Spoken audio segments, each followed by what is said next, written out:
Hi mga Kalodi Cakes at mga Mari Cakes. So, ako na naman po ulit, your Mari Cakes, Ashley. Gago! So, nandito na naman po tayo sa another episode ng aking vlog. Oh my God! Wow! So, ang title ng vlog na to would be How to Maintain an LDR Friendship.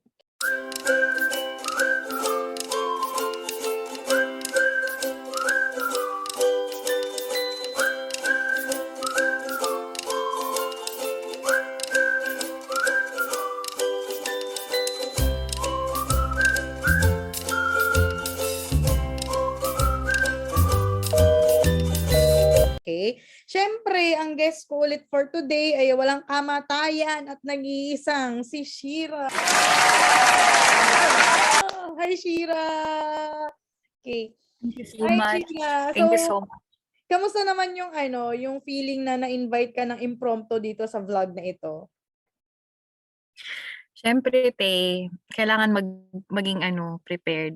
1 hour later. Meron lang akong mga konting mga katanungan sa'yo kung paano natin na-maintain yung friendship natin given na, alam mo na, nandito na ako ulit sa Pilipinas.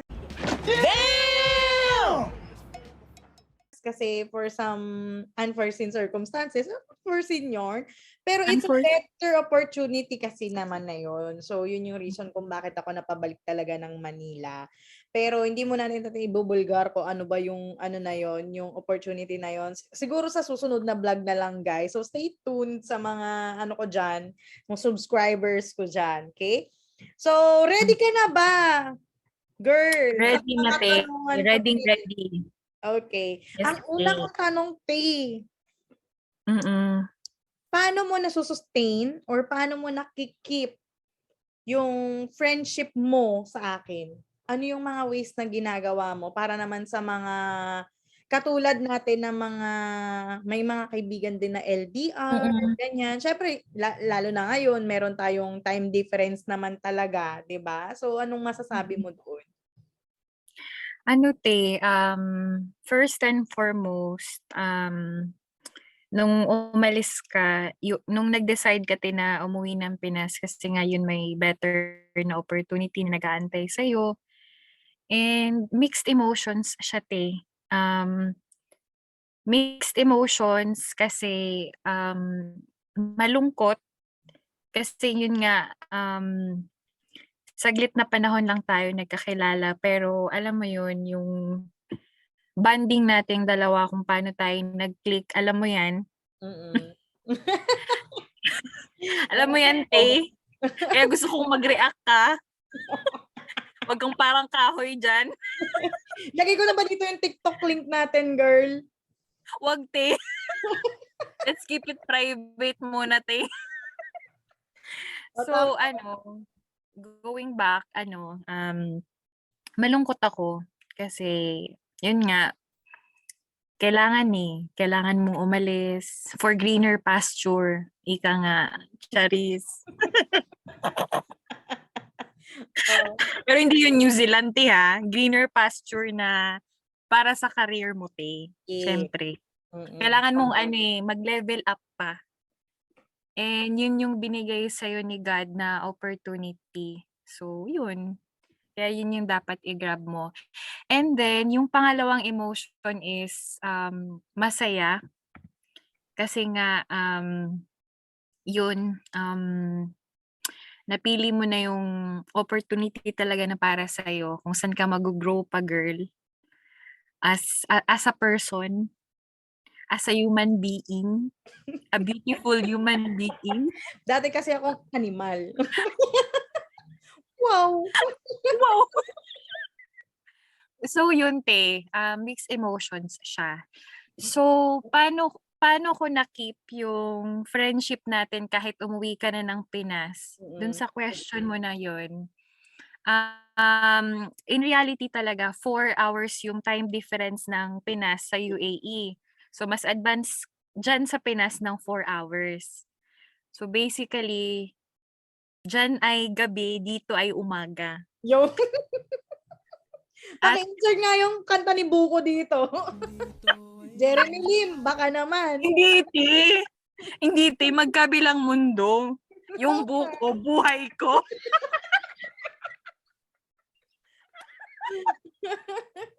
Okay. Halata talaga impromptu tong vlog natin, te. Walang matinong Oo. walang matino talaga na Walang matinong usapan eh. Supremo, Pero alam mo yun. na kung ano yung i-add mo at i-ano mo lang dito Oo, I-delete. te. Okay? Go Alam mo na Supremo. yun. Shout-out ka naman dyan kay Supremo pala. Shoutout pala kay Supremo dyan sa Dubai. Yo. Salamat pala sa pag-edit ng ng mga vlogs namin ni Ashley C. Ito po yung number. I write down Oo. below. Oo. Hanapin niyo lang po yung link dyan sa baba. So, yun nga, girl. So, minsan ba, given na syempre, di ba, malayo tayo, ganun, and may time difference nga na 4 hours. Minsan ba may time na kapag, syempre, pag nag-reach out ka sa akin, nandito na ako, minsan ba nagtampo ka? Oo, te. Konti. Kasi may mga times kasi na syempre hindi tayo same ng time. So, syempre tapos magsisimula ka na din sa bago mong work, 'di ba?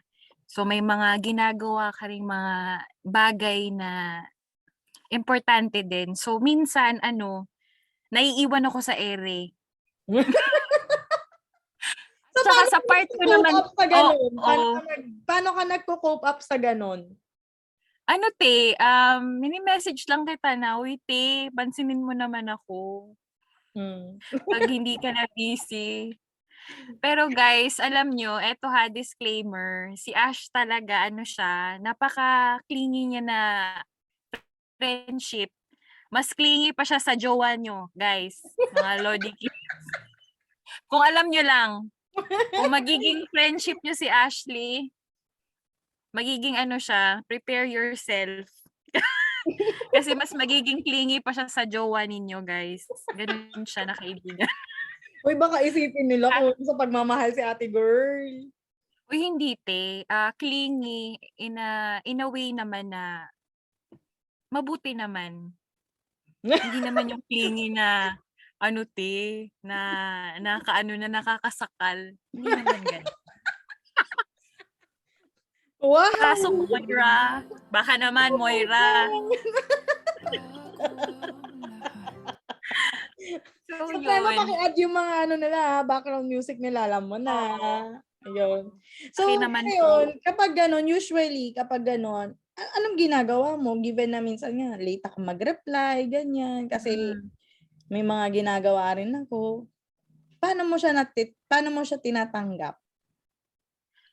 Te, iniintindi lang kita. Yes, sana all may pag-iintindi, girl. Oo. Kasi gano'n naman daw dapat yung totoong friendship dapat meron yang understanding. Hindi lang sa isang relationship, pero dapat sa friendship i-apply din yun.